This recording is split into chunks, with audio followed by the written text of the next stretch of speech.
পাগল নিয়েছে।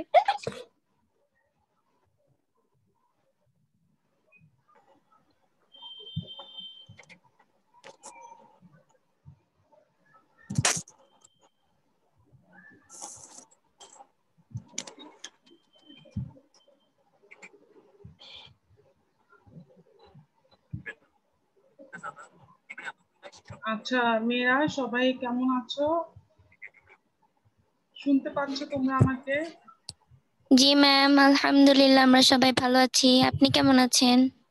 এই তো আলহামদুলিল্লাহ। আচ্ছা তোমরা বলো তো, তোমরা কি কেউ কোভিডে আক্রান্ত হয়েছিল? তোমরা যারা এখানে আছো এখন ক্লাসে করোনাতে? নো ম্যাম, ও আচ্ছা, যাক তো আমার নো ম্যাম। আমাদের ফ্যামিলিতেও কেউ হয়নি আলহামদুলিল্লাহ। আচ্ছা, তাহলে এটা আসলে খুবই ভালো নিউজ। কারণ আমি একটা তোমার হচ্ছে নিউজে দেখলাম ঢাকা সিটির অলরেডি 45% মানুষের কোভিড হয়ে গিয়েছে, মানে করোনা হয়ে গিয়েছে। আর বস্তি অঞ্চলে তোমার 75% জি ম্যাম। মানুষের হয়ে গিয়েছে। তো আসলে আমাদের এর মধ্যে হয়তো ধরো আমাদের যারই জ্বর ঠান্ডা হয়েছে তারা যদি টেস্ট করাতাম প্রত্যেকেই মানে করোনা অবশ্যই পজিটিভ আসতো। কিন্তু একটা সুখবর হচ্ছে করোনা আসলে সবার জন্য ঝুঁকিপূর্ণ বিষয় না, নিয়ম কানুন গুলো মেনে চললে তোমার হচ্ছে ওভারকাম করা যায়। তো এটা ক্লাসের শুরুতে এটা নিয়ে বলার কারণ হচ্ছে কারণ আমরা কিন্তু সবাই জানি যে দ্বিতীয় পর্যায়ে শীত শুরু হলে আবার হচ্ছে তোমার এটার প্রকোপটা বেড়ে যেতে পারে। তো এখন আমাদের হয়নি বলে যে সামনে যে আবার হবে না, মানে এরকম কিন্তু বিষয় না। কারণ অনেকেরই কিন্তু পরিচিত বলো, আত্মীয় বলো, অনেকেই কিন্তু তোমার হচ্ছে আক্রান্ত হয়েছে। আবার ধরো আমার ভাইয়ের বউ, ও পুরা 1.5 মাসের মতো আক্রান্ত ছিল। আমার ফ্যামিলিতে আমি, আমার হাজবেন্ড, আমার বাচ্চা, আমরা তিনজনই কিন্তু জ্বরে ভুগেছি এবং কাশি ছিল, ঠান্ডা ছিল। আমি শিওর যে আমার হাজবেন্ডকে ও মানে টেস্ট করালে ওর পজিটিভে আসতো, কিন্তু আমরা নিয়মগুলো মেনে চলেছি, ওষুধগুলো খেয়েছি। তো আল্লাহর রহমতে এখন তো সবাই আমরা সুস্থ অনেক আগে থেকেই। তো তোমাদের এটা বলার কারণ হচ্ছে যে আমরা সবাই সতর্ক থাকবো যাতে দ্বিতীয় দফায়ও যে আক্রমণটা মানে সবাই আশা করছি আমরা, সেটা থেকেও আমরা সবাই সুস্থ থাকতে পারি। ঠিক আছে? তো নিয়ম তো আমরা সবাই জানি। তো অনেকেই কিন্তু এখন দেখছি যে আমি সেই স্যানিটাইজেশনের ব্যাপারে সতর্ক না, বাইরে মাস্ক ছাড়া চলে যাচ্ছে, তারপরে হাত ধুচ্ছে না। তো তোমরা বিনা প্রয়োজনে তো বের জি হবাই ম্যাম। না। আর বের হলেও অবশ্যই মাস্ক পরবা, দূরত্ব বজায় রেখে চলবা, হাত ধুয়ে ফেলবা বাসায় এসে। তো আশা করি এই নিয়মগুলো মানলে আমরা সহজে এই কোভিড কে মোকাবেলা করতে পারবো। যাই হোক, তো এই সময়ের মধ্যে অলরেডি 12টা 5 বেজে গিয়েছে, ক্লাসে 12 জন আছে। তো আমি ক্লাসটা শুরু করছি।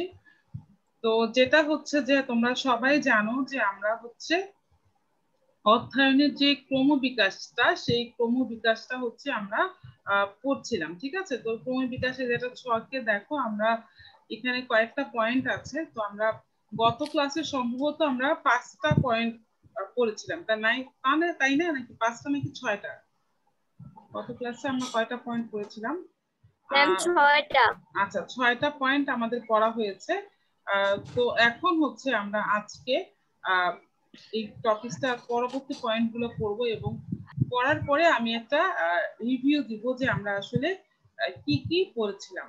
তো এই টপিকটা আসলে মূলত আমি আগেই বলেছি, এই টপিকটা হচ্ছে মূলত তোমাদের এমসিকিউ নির্ভর প্রশ্ন আসবে এখান থেকে।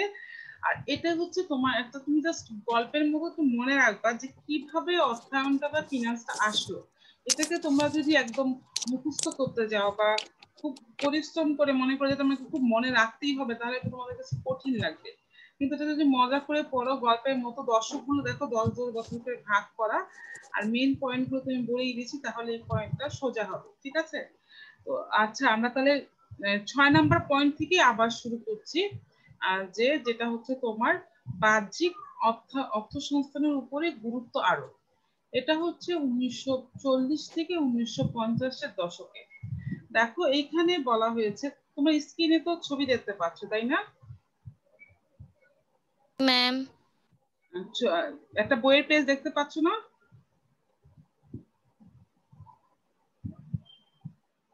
মেয়েরা? জি ম্যাম ম্যাম দেখতে পাচ্ছি। হ্যাঁ, না বললে না বোঝা যায় না, অনেক সময় নেটওয়ার্কের কারণে শেয়ারিংটা বোঝা ম্যাম যায় না। 6 নাম্বার পর্যন্ত পড়ানো হয়েছে, 7 নাম্বার থেকে শুরু করব আজকে। হ্যাঁ আচ্ছা, তারপর আমি 6 নাম্বারটা একটু টেনে আমি 7 নাম্বারে যাচ্ছি। 6 নাম্বারটা আমি জানি শুরু হয়েছে। তো 6 নাম্বারে আমাদের পয়েন্টটা ছিল যে বাহ্যিক অর্থসংস্থানের উপর গুরুত্ব আরোপ। এখানে আমরা দেখেছি যে বাহ্যিক অর্থসংস্থান বলতে বোঝা যায় প্রতিষ্ঠানের বাইরে থেকে আমরা কিভাবে অর্থটা এনে ব্যবসাটা করতে পারি। তো এটা নিয়ে এই 10 বছর আসলে মূলত ব্যবসা প্রতিষ্ঠানগুলো কাজ করেছে। তো এখানে আমরা একটা জিনিস খেয়াল করেছি, এখানে হচ্ছে আমরা মূলধন যে বাজেটিং প্রয়োগ, সেই প্রয়োগটা এই দশকে শুরু হয়েছিল। এছাড়া তোমার কিভাবে দীর্ঘমেয়াদী বিনিয়োগ বৃদ্ধি বা বিক্রি বৃদ্ধি করে ব্যয় হ্রাস করে মুনাফা সর্বোচ্চকরণ করাই ছিল এই দশকের মূল উদ্দেশ্য। তো এই যে মূল উদ্দেশ্যটা আমাদেরকে মনে রাখতে হবে যে মুনাফা সর্বোচ্চকরণ ছিল 1940 থেকে 1950-এর মূল উদ্দেশ্য। ঠিক আছে, এরপরে দেখো আমরা চলে যাচ্ছি আমাদের আজকের যে পড়াটা, সেটা হচ্ছে আধুনিক অর্থসংস্থানের উন্নয়ন 1950 থেকে 1960-এর দশক। দেখো এই দশকে আধুনিক অর্থায়নের যাত্রা শুরু হয়। তাহলে এই লাইনটা অত্যন্ত গুরুত্বপূর্ণ, এমসিকিউতে প্রায় আসে। আধুনিক অর্থায়নের যাত্রা কখন শুরু হয়? আধুনিক অর্থায়নের যাত্রা শুরু হয় হচ্ছে তোমার 1950 থেকে 1960-এর দশক। তো তোমরা এই লাইনটাকে বইয়ে যখন পড়বা তখন এই লাইনটাকে দাগ দিয়ে সুন্দর করে পড়বা। ঠিক আছে, দেখো বলা হচ্ছে কোম্পানি অর্থ সংগ্রহের জন্য মূলধন বাজারকে প্রাধান্য দিতে থাকে। এখন দেখো মূলধন বাজার জিনিসটাকে, কিছু কিছু জিনিস আমরা 9-10-এ পড়ে এসেছি, আমাদের মনে নাই। তো সেই জিনিসগুলো আবার আসতেছে। এখন দেখো মূলধন বাজার হচ্ছে, আমরা মূলত বাজারকে দুই ভাগে ভাগ করেছি, একটা হচ্ছে মুদ্রা বাজার আর একটা হচ্ছে মূলধন বাজার। তো মূলধন বাজার কোনটা? যেই বাজারে তোমার দীর্ঘমেয়াদী তোমার হচ্ছে শেয়ার বা সিকিউরিটি গুলো ইস্যু করা হয়, সেটাকে আমরা বলছি যে মূলধন বাজার। ঠিক আছে, তো এখন দেখো এই 1950 থেকে 1960-এর দশকে মূলধন বাজারকে তোমার প্রাধান্য দিয়ে কাজ করে আগাতে থাকে। তার মানে কি দীর্ঘমেয়াদী বিনিয়োগ নিয়ে তখন কাজ হতে থাকে। এরপরে দেখো শেয়ার হোল্ডাররা প্রতিষ্ঠানের মালিক। এই এমসিকিউ প্রশ্নটাও পরীক্ষায় আসে, শেয়ার হোল্ডাররা প্রতিষ্ঠানের কি মালিক। ফলে শেয়ার হোল্ডারদের সম্পদ বা হচ্ছে তোমার শেয়ারের মূল্য সর্বোচ্চকরণই ছিল এই সময়ে অর্থায়নের উদ্দেশ্য। আমরা একটা খুব সূক্ষ্ম একটা পার্থক্য আমাদের তোমার 1940 থেকে 50-এর দশক আর 50 থেকে 60-এর দশকের মধ্যে আছে। একটু আগে আমরা যে দশকটা দেখেছি সেখানে দেখেছি, তোমরা দেখো একটু আগে আমরা যেটা দেখেছি সেখানে ছিল মুনাফা সর্বোচ্চকরণই ছিল তখন অর্থায়নের প্রধান কাজ। এটা ছিল 40 থেকে 50, কিন্তু 50 থেকে 60-এ কিন্তু তোমার হয়ে গেল শেয়ার হোল্ডারদের সম্পদ বা শেয়ারের মূল্য সর্বোচ্চকরণে ছিল এই সময়ের অর্থায়নের উদ্দেশ্য। দুইটার মধ্যে কিন্তু রাত্র দিনের তফাৎ। মুনাফা জিনিসটা আমরা কিভাবে পাই? আমাদের বিক্রয়টা বাড়ালে, আমাদের ব্যয় কমলে আমরা মুনাফা সর্বোচ্চকরণ হয়। আর বাজারে আমরা যে শেয়ার ইস্যু করি, সেই শেয়ারের দামটা যখন আমাদের বেড়ে যায় তখন সেটাকে আমরা বলি সম্পদ সর্বোচ্চকরণ বা শেয়ারের মূল্য সর্বোচ্চকরণ। ঠিক আছে, তাহলে 1950 থেকে 1960-এর দশকে যেহেতু শেয়ার তখন বেশি প্রচলন শেয়ারের শুরু হয়, তখনই শেয়ারের মূল্য বৃদ্ধি করলে আসলে কোম্পানির মূল্য বাড়ে। আমি একটা উদাহরণ দিয়ে বলি, ধরো তোমার কোম্পানিতে 5,000 শেয়ার আছে, 5,000 শেয়ারের দাম হচ্ছে 5 লক্ষ টাকা। তোমার কোম্পানি যদি খুব ভালো ব্যবসা করে, তোমার বাজারে তোমার শেয়ারের চাহিদা খুব বেড়ে যাবে, তখন সবাই তোমার কোম্পানির শেয়ার কিনতে যাবে। যখনই কোনো জিনিসের চাহিদা বেড়ে যায় তখনই সে জিনিসের দাম বৃদ্ধি পায়। তো যখনই তোমার 5,000 শেয়ারের দাম বৃদ্ধি পাবে তখন কিন্তু তোমার আর মূলধন 5 লক্ষ টাকা থাকবে না, তখন তোমার মূলধন বেড়ে 6 লক্ষ, 7 লক্ষ বা 10 লক্ষ হতে পারে। এই কারণেই আধুনিক অর্থসংস্থান কি নিয়ে কাজ করেছে? আধুনিক অর্থসংস্থান কাজ করেছে যে শেয়ারের মূল্য বৃদ্ধি নিয়ে। মূলত শেয়ারের মূল্য বৃদ্ধি করলে কোম্পানির মূল্যটা বৃদ্ধি পায়, এবং কোম্পানির মূল্য বৃদ্ধি পেলে অটোমেটিকলি তোমার মুনাফাটা যেটা সেটা বৃদ্ধি পাবে। আচ্ছা, তাহলে এই জিনিসটা আমরা এখানে সুন্দর করে দাগ দিয়ে পড়বো। মেন লাইনে কিন্তু এটা ছিল যে শেয়ারের মূল্য সর্বোচ্চকরণে ছিল এই সময় অর্থায়নের উদ্দেশ্য। আরেকটা মেইন লাইন ছিল এই দশকে আধুনিক অর্থসংস্থানের যাত্রা শুরু হয়। এরপরে এইটুকু আমরা পড়বো, আর বাকিগুলো হচ্ছে আমরা জেনে রাখবো। কিরকম দেখো, মজুদ ব্যবস্থাপনা, মূলধন কাঠামো তত্ত্ব, লভ্যাংশ নীতি বিষয়ক গবেষণা প্রাধান্য বিস্তার করলো। এখন তোমরা এই তিনটা যে আমি বললাম, আমি জানি কেউ বোঝো না এগুলো কি। আসলে এগুলা হচ্ছে এক একটা ফিনান্সের এক একটা তত্ত্ব। তোমরা যখন বিবিএ তে পড়বা তখন তোমরা হচ্ছে এই মূলধন ব্যবস্থাপনা, মূলধন কাঠামো, লভ্যাংশ নীতি, এই প্রতিটা চ্যাপ্টারে তোমরা পড়বা এবং এগুলার ম্যাথও তোমরা করবা। আপাতত ইন্টারেস্ট সিলেবাসে তোমাদের যে ইনভেন্টরি ম্যানেজমেন্ট আর ক্যাপিটাল স্ট্রাকচার ম্যানেজমেন্ট বা ডিভিডেন্ড পলিসি, এই চ্যাপ্টার গুলো নেই, কিন্তু এগুলো কবে শুরু হয়েছিল? এগুলো শুরু হয়েছিল 1950 থেকে 1960। তাহলে আমরা শুধুমাত্র এই নামগুলো জেনে রাখবো, এগুলো তোমাদের আসার মতো না। আসার মতো কি আমি বলেই দিয়েছি। আচ্ছা, এখন দেখো, বলেছে যে অধ্যাপক মডিগ্লিয়ারি এবং অধ্যাপক মিলার এর মূলধন কাঠামো তত্ত্ব অর্থায়নের অগ্রগতিতে মাইলস্টোন হিসেবে চিহ্নিত হয়ে থাকবে। দেখো, আমরা যখন আমি আগেই বলেছি এগুলো আমরা বিবিএ তে পড়বো, যখন আমরা উপরে ক্লাসে উঠবো তখন দেখবে এই মডিগ্লিয়ারি আর মিলার, এদের নাম আমাদের কতবার পড়তে হচ্ছে। এবং তারা একটা তত্ত্ব দিয়েছে ক্যাপিটাল স্ট্রাকচার থিওরি, যেটা হচ্ছে বাংলা শব্দ মূলধন কাঠামো তত্ত্ব। কিভাবে একটা কোম্পানির ক্যাপিটালকে কোম্পানি সাজাবে, এই সাজানো নিয়ে তারা তথ্য দিয়েছে। সেটা তোমার কত দশকে দিয়েছে? 50 থেকে 60-এর দশক।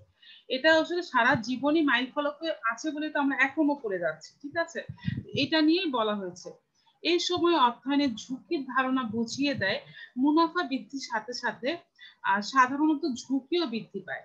এটা আমরা সবাই জানি, মুনাফা বৃদ্ধি পেলে ঝুঁকিও বৃদ্ধি পায়। এরপরে দেখো, 1952 সালের অধ্যাপক হেনরি মার্কিউস এবং উইলিয়াম শার্প ঝুঁকির ধারণার উপর ভিত্তি করে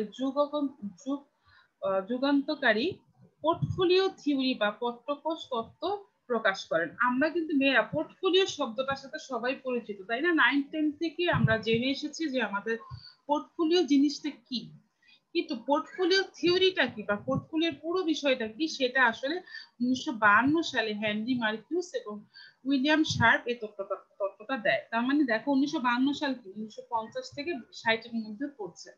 তো মূল কথা হচ্ছে, দেখো, এই এই যে আধুনিক অর্থসংস্থানের যে যাত্রা শুরু হলো এই দশকে, এখানে আসলে বিভিন্ন অর্থনীতিবিদগণ অর্থায়নের অনেক যুগগত রূপান্তরকারী যে তত্ত্বগুলো সেগুলো দিয়েছে। এই কারণে এই যুগটাকে অর্থায়নের আধুনিক যুগ বলা হয়ে থাকে, ঠিক আছে? এর মধ্যে আমরা কয়েকটা জিনিস দেখলাম, মডিগ্লিয়ারি এবং মিলারের নাম শুনলাম, হেনরি মার্কিউস এবং উইলিয়াম শার্পের নাম শুনলাম। আমরা নতুন নতুন কয়েকটা শব্দ শুনেছি, ইনভেন্টরি ব্যবস্থা মানে মূলধন ব্যবস্থাপনা, মূলধন কাঠামো তত্ত্ব এবং লভ্যাংশ নীতি। এই সব কিছুই তোমার যেহেতু এই 1950 থেকে 1960-এর দশকে ইন্ট্রোডিউস হয়েছে, এই কারণে এই দশকটাকে আসলে আধুনিক অর্থসংস্থানের দশক হিসেবে চিহ্নিত করা হয়, ঠিক আছে? তো আমি আগেই বলেছি, এই যে শব্দগুলো আমি বারবার বলছি তোমাদের কাছে একটু অপরিচিত বলে কঠিন লাগবে, আসলে জিনিসটা কঠিন না। আর তোমাদের পরীক্ষায় কি আসবে সেটাও আমি বলে দিয়েছি। আচ্ছা, এখন আমার আধুনিক অর্থসংস্থানের উন্নয়ন এই পয়েন্টটা শেষ। এখন তোমরা আমাকে 14 জন ক্লাসে আছো, আমাকে বলো যে এই পয়েন্টের কোথাও তোমাদের বুঝতে অসুবিধা আছে কিনা। একজন রেসপন্স করো। অসুবিধা থাকলে বলো যে মিস এইটা বুঝতে পারছি না বা কিছু ম্যাম যদি। এই পুরো পয়েন্টটা বলো পুরো পয়েন্টটা। ম্যাম এই পুরো পয়েন্টটা কি ম্যাম আরেকটু শর্ট করে বোঝানো যাবে? হ্যাঁ, অবশ্যই বোঝানো যাবে। শর্ট যেটা সেটা হচ্ছে শুধু একটু মনে রাখবা, 1950 থেকে 1960-এর দশকে আধুনিক অর্থসংস্থানের যাত্রা শুরু হয়, ঠিক আছে? তারপরে শর্ট হচ্ছে শেয়ার হোল্ডারদের সম্পদ বা শেয়ারের মূল্য সর্বোচ্চকরণই ছিল এই সময়ের অর্থায়নের উদ্দেশ্য। জাস্ট তুমি এইটুকু পড়বা, কথা বুঝতে পেরেছো? আর আমি এই যে উদ্দেশ্য পর্যন্ত, আর এগুলো আমি কেন বললাম, যেহেতু তোমাদের বইতে আছে, তুমি যদি এটুকু না জানো তাহলে তোমার জ্ঞানটা পরিপূর্ণ হবে না। পোলিও সম্পর্কে বলতে পোর্টফোলিও, আচ্ছা, পোর্টফোলিও হচ্ছে আমরা সবাই জানি একটা বিনিয়োগকারী যখন এক জায়গায় বিনিয়োগ না করে তার বিনিয়োগগুলোকে বিভিন্ন জায়গায় ভেঙে ভেঙে করে, তখন সেটাকে আমরা বলি পোর্টফোলিও। যেমন তোমার কাছে 5,000 টাকা আছে, তুমি 1,000 টাকায় শেয়ার বিক্রি করলা, 1,000 টাকায় বন্ড বিক্রি করলা, 1,500 টাকা হচ্ছে তুমি এটা দোকানে লাগালা, আর 3,000 টাকা তুমি হচ্ছে কোনো জমিতে লাগালা। মানে ব্যাপারটা হচ্ছে তুমি যদি তোমার পুরা 5,000 টাকায় শেয়ার বিক্রি করে দিতা, তাহলে তোমার লসটা বেড়ে যেত, ঝুঁকিটা বেড়ে যেত। কিন্তু হ্যান্ডি মার্কিউস কি বলেছে, হ্যান্ডি মার্কিউস আর উইলিয়াম শার্প, যে তুমি তোমার বিনিয়োগের সব টাকা এক জায়গায় বিনিয়োগ করো না। এক জায়গায় বিনিয়োগ করলে তোমার রিস্কটা বেড়ে যাবে। এই যে ওরা বিভিন্ন জায়গায় বিনিয়োগ করতে বললো, এই বিভিন্ন জায়গায় বিনিয়োগ করাকে আমরা পোর্টফোলিও বলছি। ঝুঁকি হ্রাসের উদ্দেশ্যে এক জায়গায় বিনিয়োগ না করে তুমি তোমার মূলধনকে বিভিন্ন জায়গায় ভেঙে ভেঙে বিনিয়োগ করাকেই আমরা বলছি পোর্টফোলিও। ঠিক আছে, আবারও বলছি, ঝুঁকি ম্যাম, হ্রাসের উদ্দেশ্যে। পোর্টফোলিওর একটা ইংলিশ শব্দ ছিল না? পোর্টফোলিও ইংলিশ শব্দ, পোর্টফোলিওর একটা বাংলা শব্দ ছিল পত্রকোষ। ঠিক আছে, তো আমরা জি ম্যাম, বাংলা পত্রকোষ, শব্দটা কি? পত্রকোষ। ঠিক আছে, তোমরা পড়েছো, মনে ঠিক করে আছে দেখো। ম্যাম। তোমরা হচ্ছে ফিনান্সের প্রথম অধ্যায়ে পড়েছিলা 9-10, পোর্টফোলিও জিনিসটা তোমরা পড়েছিলা। সেখানে আমরা পত্রকোষ বা ম্যাম, বৈচিত্র্যায়ন, পোর্টফোলিও কি বৈচিত্র্যায়ন? এক্স্যাক্টলি বৈচিত্র্যায়ন পড়েছিলাম। তো তখন কিন্তু আমি ক্লাসে, মানে যাদেরকে আমি আগে 9-10-এ পড়িয়েছি, তখন কিন্তু আমি পোর্টফোলিও শব্দটা বারবার উচ্চারণ করেছি এবং বলেছি যে এটা তোমরা মানে পুরো ক্লাসে উঠলে পোর্টফোলিও হিসাবে এটাকে তোমরা চিনবা। বৈচিত্র্যায়ন আর পোর্টফোলিও আর পত্রকোষ তিনটা একই কথা। তো এই জিনিসটা আসলে 1952 সালে প্রথম চালু হয়েছে। এছাড়া দেখো, এই জিনিসটা নিয়ে তোমরা কেন কোশ্চেন করলা, কারণ তোমরা এটা 9-10 একটু পড়ে এসেছো বলে তোমাদের কাছে এটা চিনা লাগছে, কিন্তু বাকি জিনিসগুলো যেটা বললাম, মূলধন কাঠামো, লভ্যাংশ নীতি, এগুলো আসলে তোমরা পড়ো না, এই জন্য তোমাদের কাছে অপরিচিত লাগছে। তো আমাদের এত ডিটেলসে যাওয়ার প্রয়োজনও নাই। আমরা শুধুমাত্র, আমি তো বললাম এই প্রথম যে তোমার 3টা লাইন, এই 3টা লাইন পড়লেই চলবে, আর বাকিগুলো হচ্ছে তোমরা জেনে রাখলে আমার মাধ্যমে, যে না এই সময়ে আমাদের অর্থনীতিতে এই জিনিসগুলো ইনক্লুড হয়েছে। ঠিক আছে, আচ্ছা, এখন আমরা চলে যাচ্ছি আমাদের অষ্টম যে পয়েন্ট, সেটা হচ্ছে তোমার কম্পিউটার প্রযুক্তির যাত্রাটা। সেটা হচ্ছে 1960 থেকে 1970। আচ্ছা, এখন আমি বলে রেখে এখান থেকে প্রশ্ন কি হতে পারে, কোন দশকে কম্পিউটার প্রযুক্তি চালু হয়? ঠিক আছে, এই প্রশ্নটা এমসিকিউ তে থাকে, আমি আগেই বলেছি এটা এমসিকিউ নির্ভর একটা টপিক। তো দেখো, এই দশকে কম্পিউটার প্রযুক্তি উন্নয়নের ফলে অর্থায়নে বিশ্লেষণ এক বৈপ্লবিক পরিবর্তন আসে। অর্থাৎ অঙ্ক নির্ভর হয়ে ওঠে এবং বেশিরভাগ আর্থিক সিদ্ধান্ত যেগুলো জটিল অঙ্ক নির্ভর, সেগুলো কম্পিউটারের মাধ্যমে সুচারুরূপে সম্পন্ন করা হয়। আমরা কিন্তু সবাই জানি যে আমরা যদি একটা নিজেরা একটা অঙ্ক করি, সেটা করতে আমাদের অনেক সময় লাগে, অনেক সময় আমাদের ক্যালকুলেশনে ভুল হয়, অনেক সময় আমাদের আমরা ভুলে যাই, বা ফিনান্সের অঙ্কগুলো কিন্তু আমরা দেখেছি ফর্মুলা নির্ভর হয়, তাই না? ফর্মুলা ভুলে গেলে আমাদের অঙ্কগুলো ভুল হয়ে যায়। তো এই দশকে এসে কি হয় বলতো, অ্যাকচুয়ালি সফটওয়্যার নির্ভর হয়ে যায়, মানে কম্পিউটারে বিভিন্ন সফটওয়্যার চলে আসে। ফিনান্সের যে বিষয়গুলো আমরা এখন থিওরিক্যাল করছি, সেগুলোই সফটওয়্যার হিসেবে তোমার আত্মপ্রকাশ করে, তাহলে ফিনান্স অনেক সহজ হয়ে যায়। তোমরা যখন জব করবা, তোমরা সেম অঙ্কগুলো করবা, কিন্তু তোমরা কি এরকম পরীক্ষায় যেভাবে করা সেভাবে করবা? অবশ্যই না। তোমরা একটা সফটওয়্যার শিখবা, প্রতিটা অফিসেই তোমার সফটওয়্যার গুলো আছে, তোমাদেরকে শিখিয়ে দিবে। ওই সফটওয়্যার গুলো দিয়েই কিন্তু তোমরা তোমরা হচ্ছে এই যে এআরআর নির্ণয় বলো, পেব্যাক সময় নির্ণয় বলো, বা হচ্ছে তোমরা রিস্ক ঝুঁকি নির্ণয় বলো, মুনাফা নির্ণয় বলো, সবই তোমরা সফটওয়্যার ইউজ করে বা কম্পিউটারের মাধ্যমে করবা। আবার অ্যাকাউন্টিং এ তোমরা যে অঙ্কগুলো করছো এখন, সেগুলোও কিন্তু তোমরা সফটওয়্যার ইউজ করেই করবা। আয় ব্যয় বিবরণী বা ব্যালেন্স শিট কেউ এরকম খাতায় বসে বসে কেউ অফিসে করে না, সফটওয়্যার আছে, সে সফটওয়্যার দিয়ে সবাই করে। তো মূলত এই যে কম্পিউটার যে প্রযুক্তিটা, সেটা তোমার যাত্রা শুরু হয় 1960 থেকে 1970 দশক। এজন্য এই দশকে তোমার হচ্ছে আহ অধ্যয়নটা অঙ্ক নির্ভর হয়ে যায়, কারণ হচ্ছে কম্পিউটারের কারণে অঙ্কগুলো করা অনেক সহজ এবং তোমার নির্ভুল ভাবে, সুচারু মানে কি নির্ভুল ভাবে এবং সহজ উপায়ে করাটা সম্ভব হয়। ঠিক আছে, এইটুকু হচ্ছে তোমরা পরীক্ষার জন্য পড়বা, বলে দিলাম 1, 2 এবং আড়াই লাইন, আড়াই লাইন। এরপরে যেগুলো আমি পড়ছি, এগুলো তোমরা শুধু জেনে রাখো, এগুলো থেকে তোমাদের প্রশ্ন আসবে না। দেখো, 1964 সালে অধ্যাপক উইলিয়াম শার্প তার পত্রকোষ তত্ত্ব, পত্রকোষের একটু আগে আমরা যেটা দেখেছি পোর্টফোলিও তত্ত্ব, পুনরায় সংস্কার করে ক্যাপিটাল অ্যাসেট প্রাইসিং মডেল বা মূলধন সম্পত্তি মডেল মূল্যায়ন উদ্ভাবন করেন।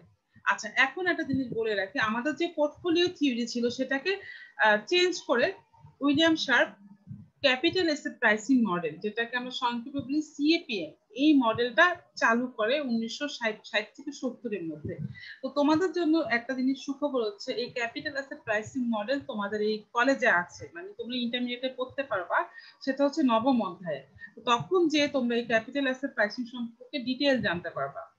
আচ্ছা, এখন দেখো, এছাড়া ব্ল্যাক এন্ড শোর্স 1973 সালে তাদের অপশন মডেল উদ্ভাবন করে। অপশনে এক ধরনের নিয়ম, একটা অঙ্ক, যেটা তোমাদের এই ইন্টারমিডিয়েট সিলেবাসে নাই। একই কথা আবার বলছি, তোমরা বিবিএ তে এবং ম্যাক্সিমাম এগুলো এমবিএ তে থাকে, অপশন গুলো একটু একটু ডিফিকাল্ট হয়। এমবিএ তে যেই তোমরা অপশনের অঙ্কগুলো পেয়ে যাবে। এই হচ্ছে বিষয়। তার মানে তোমাদের পরীক্ষায় আসার মতো কি, এতক্ষণে তোমরা বুঝতে পেরেছো তোমাদের পরীক্ষায় আসার মতো হচ্ছে এই 1960 থেকে 1970 দশকে কম্পিউটার প্রযুক্তির যাত্রা শুরু হয় এবং অর্থায়নটা মূলত অঙ্ক নির্ভর হয়ে যায়। এইটুকু আমরা মনে রাখবো। আর যেহেতু ক্যাপিটাল অ্যাসেট প্রাইসিং তোমাদের পরীক্ষার সিলেবাসে আছে, অনেক সময় চলে আসে যে ক্যাপিটাল অ্যাসেট প্রাইসিং মডেল কত সালে চালু করা হয়, যেহেতু এটা তোমাদের সিলেবাসে আসে।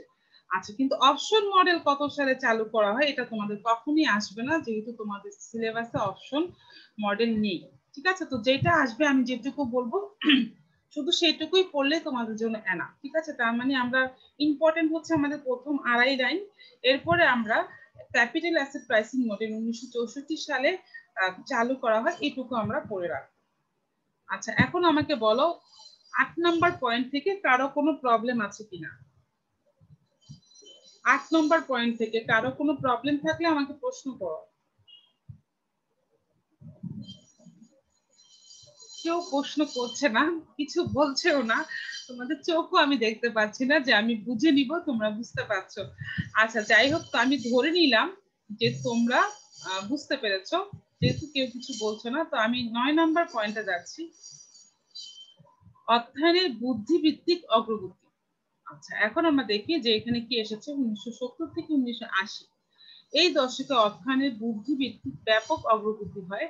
ব্যবসা সম্প্রসারণ ও প্রতিযোগিতামূলক বাজার ব্যবস্থায় টিকে থাকার জন্য অর্থায়ন তার সনাতনী ধারা পরিবর্তন করে নতুন রূপে আবির্ভূত হয়। এই সময় প্রতিষ্ঠানের বিভিন্ন প্রকল্পের মধ্যে মূলধনের সঠিক বন্টন ও প্রকল্পগুলো হতে অর্জিত আয়ের বিচার বিশ্লেষণ করাই ছিল অর্থায়নের মূল আলোচ্য বিষয়। এই দশকেই 1976 সালে রস তার আরবিট্রেজ প্রাইসিং থিওরি উদ্ভাবন করে। আমি জানি মেয়েরা, আমি বারবারই বলছি এই টপিকটা তোমাদের কাছে একটু কঠিন লাগবে, কারণ এইগুলোর নাম তোমরা জীবনে শুনো নাই।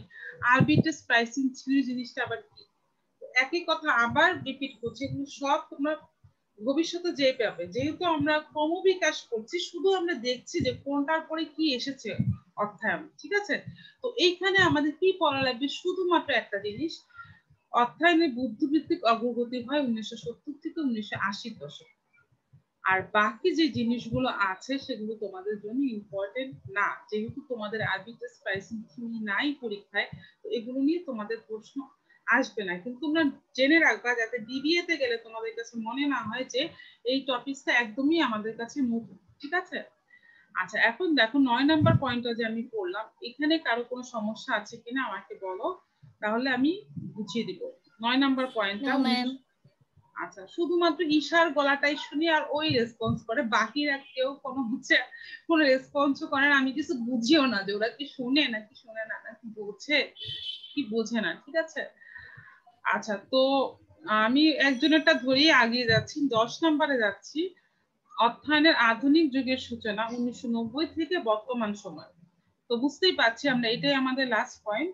তো 1990 দশকের পর থেকে আমদানি রপ্তানি বাণিজ্য প্রসারের সাথে সাথে অর্থায়নের আন্তর্জাতিক পরিধি বাড়তে থাকে।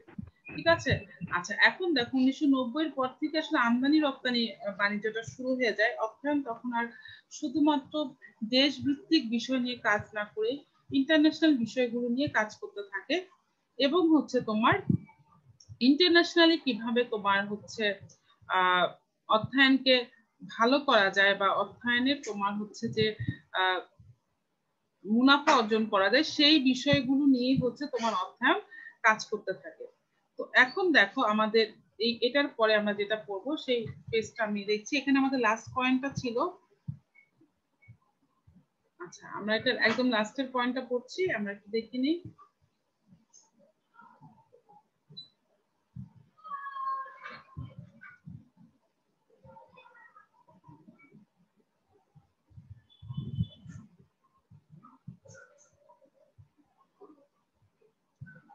এটা আমরা পড়েছি।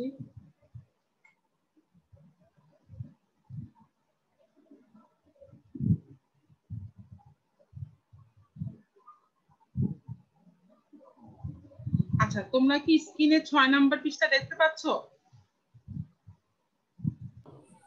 No ma'am. No ma'am. একজন বলতেছে জিমেল আর আসলে আমি এটা আবার শেয়ার করি, দেখতে পাবো।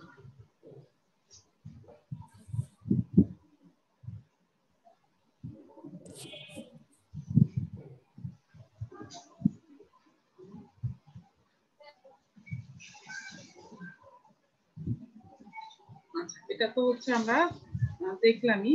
এর পরের পৃষ্ঠাটা একটু আমরা দেখি। আচ্ছা, এখন কি ম্যাম দেখতে দেখা পাচ্ছ? যাচ্ছে। হ্যাঁ, যে আমার দেখছো আমার ইন্টারনেট কানেকশন প্রায় তোমার হচ্ছে স্লো হয়ে যায়। আচ্ছা, এখন দেখো এই যে আমরা লাস্টের যে পয়েন্টটা যে পড়ছিলাম যে অর্থায়ন আসলে আন্তর্জাতিক নির্ভর হয়ে যায়, সেটা হচ্ছে 90 দশকের পর থেকে। তো এখানে আসলে কি হয় দেখো, সেটা বলেছে পৃথিবীর কোথায় কোন পণ্য প্রস্তুত করে তা বিক্রয় করা লাভজনক হবে সেটা বিচার বিশ্লেষণ করে। অন্যদিকে বিশ্বের কোন মূলধনী বাজারে কি প্রকৃতি এবং কোথা থেকে তহবিল সংগ্রহ করা লাভজনক সেটা নিয়ে অর্থনীতির বিবেচ্য বিষয় পরিণত হয়। খেয়াল করে দেখো মেয়েরা, এতক্ষণে আমরা শুধুমাত্র একটা কোম্পানি একটা দেশের অর্থায়ন নিয়ে পড়েছি। 1990 থেকে যে অর্থায়নটা শুরু হয়েছে সেটা আসলে ইন্টারন্যাশনাল বাজার। তোমরা আমাদের দেশের কথা চিন্তা করো, আমাদের দেশে যারা বড় ব্যবসায়ী তারা কিন্তু চিন্তা করে যে আমাদের প্রোডাক্ট আমরা দেশের বাইরে দিব। তো গার্মেন্টস এর কথাই চিন্তা করো, গার্মেন্টস ফ্যাক্টরি গুলো কি করছে, ইন্টারন্যাশনাল বিজনেস করছে। যেহেতু ইন্টারন্যাশনাল বিজনেস করছে 90 দশকের থেকে আসলে অর্থায়নের কাজ হয়ে গেল পৃথিবীর কোথায় কোন পণ্য প্রস্তুত করা এবং বিক্রয় করা হলে সেটা লাভজনক হবে সেটা নিয়ে কাজ করা। আমাদেরকে একটা উদাহরণ দিই, ধরো আমরা অনেক নাম শুনি মাল্টি ন্যাশনাল কোম্পানি। আসলে মাল্টি ন্যাশনাল কোম্পানি গুলো কি? যেই কোম্পানিগুলোর বিভিন্ন শাখা অফিস পৃথিবীর বিভিন্ন দেশে আছে সেটাকে আমরা বলি মাল্টি ন্যাশনাল কোম্পানি, ঠিক আছে? তো মাল্টি ন্যাশনাল কোম্পানি গুলো কি করে, দেখে যে ওয়ার্ল্ডের কোন দেশে তোমার হচ্ছে যে উৎপাদন করা সবচেয়ে কম ব্যয় সম্পূর্ণ হয়। একটা উদাহরণ দেই, যেহেতু আমাদের বাংলাদেশে শ্রমিকের মজুরি কম, তো আমাদের দেশে কিন্তু পণ্য উৎপাদন করাটা মাল্টিনেশনাল কোম্পানির জন্য লাভজনক। যেখানে আমাদের দেশের একটা শ্রমিককে 8 থেকে 10,000 টাকা দিয়ে তোমার একটা কাজ করানো যায়, সেম কাজ করাতে হলে সিঙ্গাপুরের একটা শ্রমিককে 50 থেকে 60,000 টাকা দিতে হবে। এখন একটা পণ্য বাংলাদেশে উৎপাদন করলে সেটা খরচ অনেক কমে যায় যদি তুমি সেটা সিঙ্গাপুরে উৎপাদন করো তার থেকে। এখন দেখো পৃথিবীর কোথায় তুমি পণ্য নির্বাচন করবা, কিন্তু তোমার বাংলাদেশে কি সেই পণ্যটা উৎপাদন করার মতো র মেটেরিয়াল আছে কিনা বা প্রযুক্তিগত জ্ঞান আছে কিনা সেটাও তোমাকে দেখতে হবে। তো মাল্টিন্যাশনাল কোম্পানিগুলো আসলে সেটা নিয়ে কাজ করে, কোন দেশে উৎপাদন করবে, কোথা থেকে টেকনোলজিটা আনবে, কোথা থেকে তোমার সেটা রপ্তানি করবে, এই সম্পূর্ণ বিষয়গুলি তোমার হচ্ছে 1990 দশক থেকে বর্তমান সময়ের অর্থায়নের বিষয় হয়ে গিয়েছে। তোমরা যারা ভবিষ্যতে বড় ব্যবসায়ী হবো তোমরা এগুলা নিয়ে কাজ করবা, যে আমি কোথায় আমার পণ্যটা পাঠাবো, কোথায় আমি উৎপাদন করব, কোথা থেকে আমার র মেটেরিয়ালটা আনলে আমার খরচ সবচেয়ে কম হবে।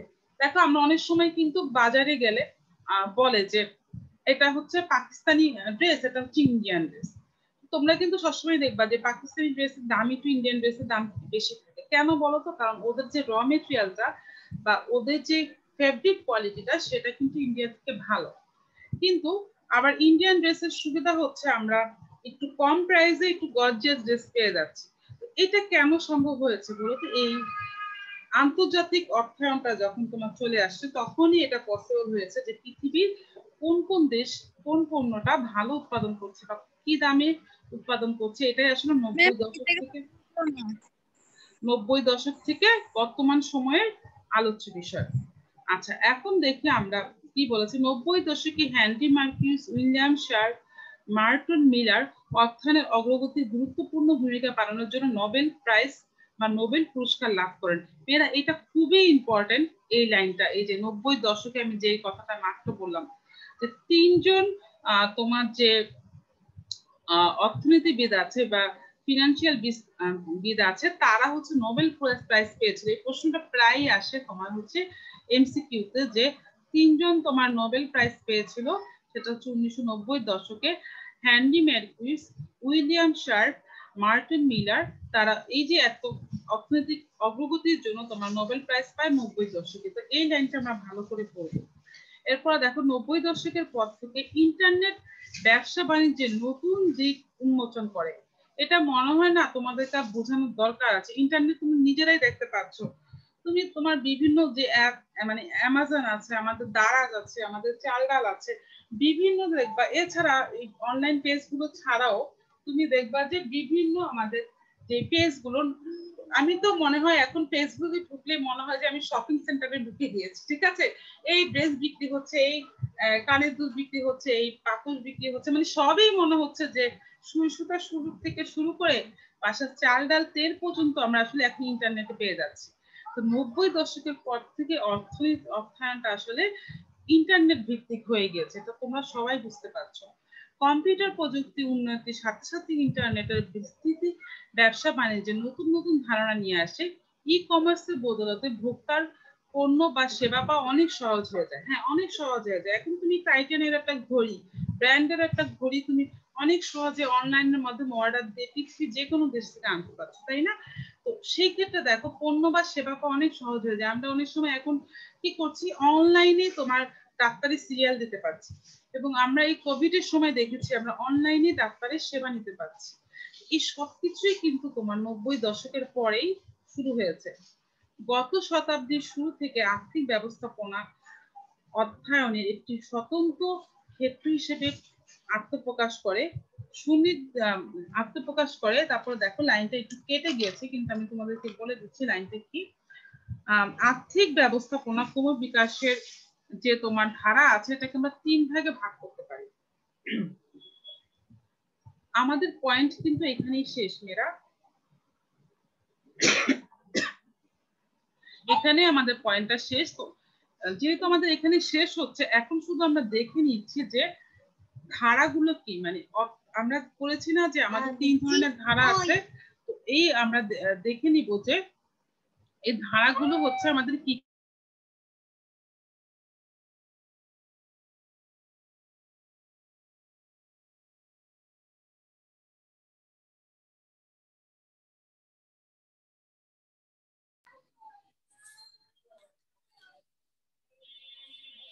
ম্যাম আপনাকে শোনা যাচ্ছে না।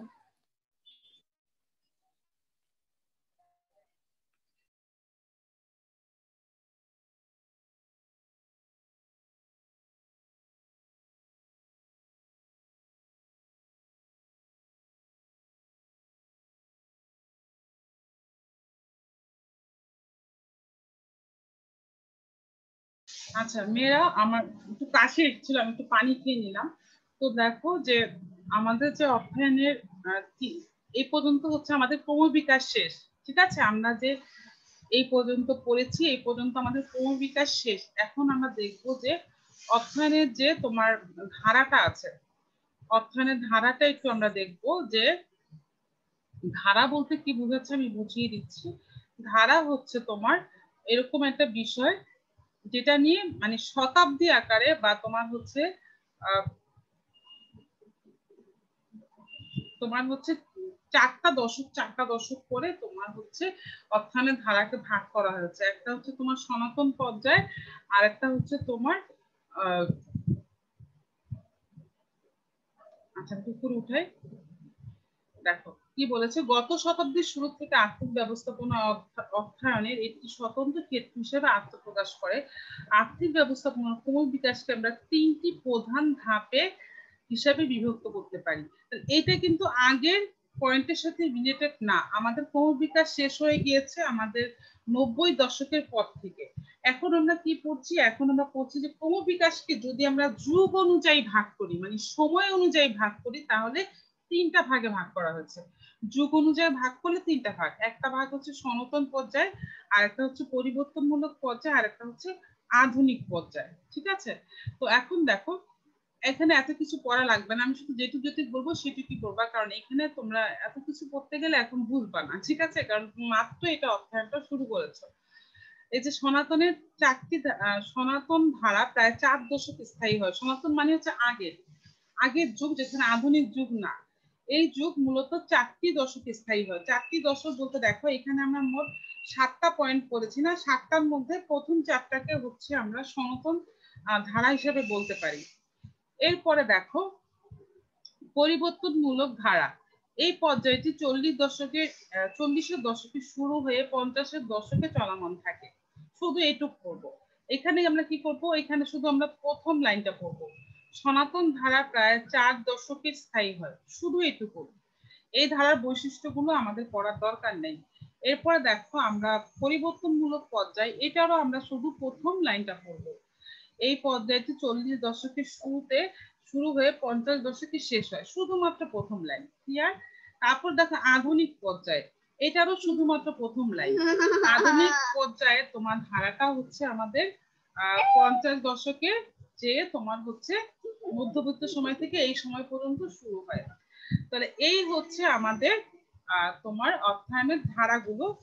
তো এই টপিকটা আমি আগেই বলছি, শুধুমাত্র এই টপিকটাই তোমাদের একটু কঠিন বা বোরিং লাগবে, এছাড়া সবগুলি অনেক সহজ। ঠিক আছে, তো তোমাদের আজকের ক্লাসে এইটুকুই তোমাদের পড়া থাকবে। আমি শুধু যেটুকু বলেছি তোমরা সেটুকুই পড়বা। তো যেহেতু আর 2 মিনিট সময় আছে, আমি আর হচ্ছে তোমাদের নতুন করে কিছু পড়াবো না। তো হচ্ছে আজকে আমাদের এই পর্যন্তই থাক। তো আমরা হচ্ছে আগামী দিন নতুন টপিকস করব। তো আমি গত ক্লাসে হচ্ছে তোমাদের একটা পড়া দিয়েছিলাম, আমি কিন্তু আজকে পড়াটা নিয়ে নেই। ঠিক আছে, কারণ আমি চেয়েছি যে আজকে আমি এই টপিকটা শেষ করব। তো আগামী ক্লাসে কিন্তু আমি পড়া ধরবো। তোমরা এই পুরা যে বিষয়টা আছে, পুরা হচ্ছে তোমরা অর্থনৈতিক ক্রয় বিকাশটা তোমরা সুন্দর করে পড়বা, এবং এখান থেকে এমসিকিউ তোমরা করে ফেলবা। ঠিক আছে, তাহলে আজকে আমরা এই পর্যন্তই। আমরা এখন আমাদের সময় শেষ হয়ে যাবে, দেখা যাবে যে বন্ধ হওয়ার আগে আমি শেষ করছি। সবাই তাহলে ভালো থেকো, সুস্থ থেকো, আর কোনো সমস্যা হলে আমাকে আগামী ক্লাসে অবশ্যই জিজ্ঞেস করবে। মেয়েরা আল্লাহ হাফেজ। আসসালামু আলাইকুম। ওয়ালাইকুম আসসালাম। ওয়ালাইকুম। ম্যাম আসসালামু আলাইকুম।